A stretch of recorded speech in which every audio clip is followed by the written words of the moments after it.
After facing months of disruptions due to the Millennium Highway project, minibus operators are determined to avoid similar issues with the West Coast Road Rehabilitation. PRO of the National Council on Public Transportation, Spencer McPhee, says road conditions along that stretch of road, which extends from cul-de-sac to Soufriere, poses a threat to bus drivers and passengers. We have a lot of trenches along the road, which is not properly demarcated. And when I say demarcated, I'm talking about reflective signs for nighttime visions. I'm talking about lighting. I'm talking about over 3 months, some of these trenches have been by the roadside. And you have some still jutting out. Some vehicles have hit some of them and they're laying on the road, cutting our tires. There's a lot. Next to the Rubis office in cul-de-sac, there is this culvert which has been built. And this has been there for maybe about a month or more. And I guess they're letting it cure. But however, there's a hole in the center of the road, which is probably about 24, maybe 30 feet deep. And you only have drums and a plastic mesh right around it. There's no lighting. Information I've received is that some vehicles have hit the drum and gone down in that. Then you have the road sinking because of the backfilling, and the bottom pan of our buses are touching. Project contractor Namalco and the Department of Infrastructure have come under fire for poor oversight of the project. We understand there'll be a traffic. We understand there will be, we understand there will be potholes, but what is being done now is unacceptable, team.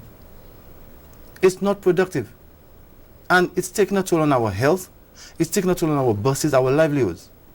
What are we to do now?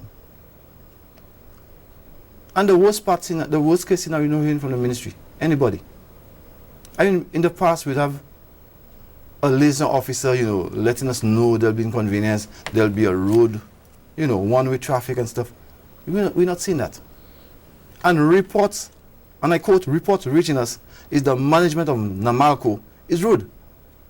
The NCOPT held a meeting with representatives of Namalco on Wednesday to discuss the grievances of bus operators. We had a cordial meeting, I will not say fruitful again, and we have outlined our concerns and they have agreed to address most of it.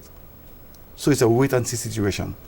Like I said earlier, I received a few calls at the cul-de-sac because I've been monitoring.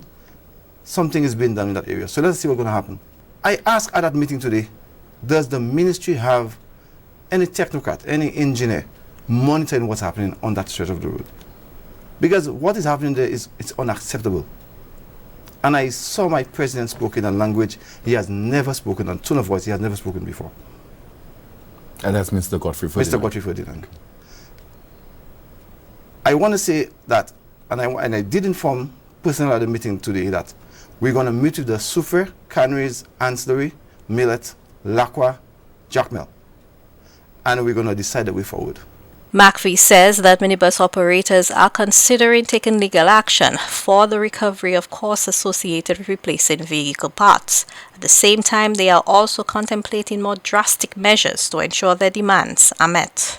For the DBS News World, I am Zane Romulus.